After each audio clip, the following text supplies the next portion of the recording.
বিদেশিদের হাতে চট্টগ্রাম বন্দরের এনসিটির অপারেশন ছেড়ে দেওয়ার উদ্যোগের প্রতিবাদে এবার প্রতীকী গণ অনশন করছে বন্দর রক্ষা কমিটি।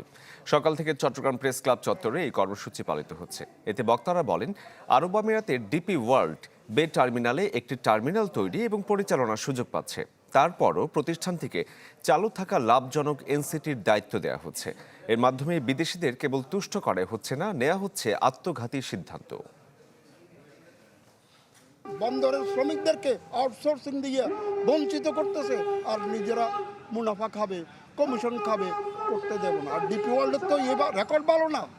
ডিপি ওয়ার্ল্ড আফ্রিকার চুক্তি তাদের 42,000 কোটি টাকা জরিমানা করে তারপর তাদেরকে বিতরণ করেছে ওখান থেকে। একই দুটো পোর্ট নিয়েছে, কিচ্ছু করতে পারে না, এগুলো সব ধ্বংস করার জন্য। শকুনির নজর পড়েছে যে, এবং বিদেশি হায়না আজ তাকিয়ে আছে বাংলাদেশের দিকে, বাংলাদেশের বন্দরকে কবজা করার জন্য। এর বিরুদ্ধে লড়াই করতে হবে। এটা একটা জাতীয় প্রশ্ন, এটা কোনো দলীয় প্রশ্ন নয়।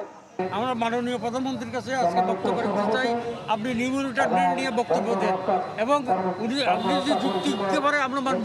আমাদের যুক্তি কি আছে এবং শুনুন, আমরা ওনার সাথে বৈঠক করতে চাই।